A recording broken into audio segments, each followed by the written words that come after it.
So hello everyone, இன்றைக்கி வந்து Madras university revaluation பற்றி தான் என்னென்னு பார்க்க போகிறோம்.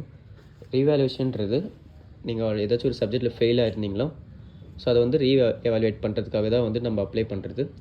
So most of the time வந்து பார்த்தீங்கன்னா 50% சான்ஸ் இருக்குது. ஸோ நீங்கள் வந்து ரீவேல்யூஷன் அப்ளை பண்ணிங்கன்னா பாஸ் ஆகிறதுக்கு நீங்கள் வந்துட்டு ஒரு 14 மார்க் 15 மார்க் 16 தான் எடுத்துருக்கீங்கன்னு வச்சுக்கோங்க. 14 to 16 எடுத்துருந்தீங்கன்னா நீங்கள் வந்து பாஸ் பண்ண நிறையவே சான்ஸ் இருக்குது. அண்ட் நீங்கள் நல்லாவே எழுதிருக்கீங்க, நீங்கள் சப்ஜெக்ட் எல்லாமே நல்லா எழுதியும் ஃபெயில் பண்ணியிருக்காங்க அப்படின்னா அந்த டைமில் ரீவேல்யூஷன் போடுறது பெஸ்ட்டாக இருக்கும். அண்ட் நெக்ஸ்ட்டு வந்து பார்த்தீங்கன்னா இப்போ வந்து ப்ராசஸ் வந்து பார்க்கலாம். நீங்கள் செகண்ட் செமஸ்டரில் இருக்கீங்க இல்லை ஃபைனல் செம்மில் இருக்கீங்க அப்படின்னா உங்களுக்கு வந்து காலேஜ்லேயே நீங்கள் வந்து ஃபீஸ் பே பண்ணி அப்ளை பண்ணிக்கலாம். அது ரீவேல்யூஷன் இருந்தாலும் சரி, இன்ஸ்டன்ட் எக்ஸாமாக இருந்தாலும் சரி. பட் பாஸ்ட் அவுட்டாக இருக்கீங்க, நீங்கள் காலேஜ் முடித்ததுக்கப்புறம் வந்துட்டு அது இப்போ கரண்ட் இயர் பாஸ் அவுட்டாக இருக்கீங்க அப்படின்னா உங்களுக்கு வந்து ஆன்லைன்லேயே அப்ளை பண்ணிக்கலாம். நீங்கள் வந்து ஒரு ஆன்லைன் லிங்க் வந்து ஷேர் ஆகும். மோஸ்ட்டாக கம்மிங் ஃப்ரைடே அன்றைக்கி ரிசல்ட் வந்துடும். அந்த ரிசல்ட்டோட நோட்டிஃபிகேஷனும் வந்துட்டு அனௌன்ஸ் பண்ணிவிடுவாங்க. லைக் இந்த டேட்லேருந்து இந்த டேட் வரைக்கும் அப்ளை பண்ணிக்கலாம்னு அனௌன்ஸ் பண்ணுவாங்க.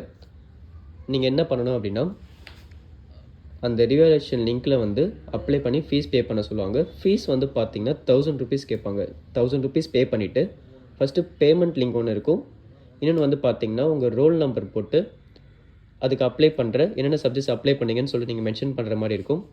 அப்ளை பண்ணதுக்கு அப்போ எப்போ ரிசல்ட்ஸ் வரும் அப்படின்னா ஒரு 2 weeks அப்புறம் தான் வந்து ரிசல்ட்ஸே அனௌன்ஸ் பண்ணுவாங்க. ஸோ நீங்கள் ரீவேல்யூஷன்லாம் அப்ளை பண்ணிட்டீங்க, ரிசல்ட் வந்ததுக்கப்புறம் வந்து பார்த்தீங்கன்னா உங்கள் மார்க் ஷீட்லேயும் அப்டேட் பண்ணிவிடுவாங்க. கன்சாலிடேட்டட் மார்க் ஷீட்டில் வந்துட்டு ஒருவேளை பாஸ் ஆகிட்டீங்க அப்படின்னா கன்சாலிடேட்டட் மார்க் ஷீட்டில் பாஸ்னு அனௌன்ஸ் பண்ணிவிடுவாங்க.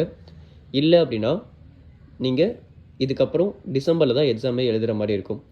இது வந்து கரண்ட் செம்முக்கு சொல்கிறேன், கரண்ட் இயர் பாஸ் அவுட் மட்டும் சொல்கிறேன். இல்லை நீங்கள் வந்து அரியர் ஆல்ரெடி வச்சுருக்கீங்க, அதாவது 2025 காலேஜ் முடிச்சிருக்கீங்க, 2024 பாஸ் அவுட்டாக இருந்தீங்க அப்படின்னா உங்களுக்கு வந்து ரீவேல்யூஷன் எலிஜிபிள் கிடையாது. ஸோ இதான் நான் வந்துட்டு இந்த வீடியோவில் வந்து சொல்கிறேன். Okay, thank you.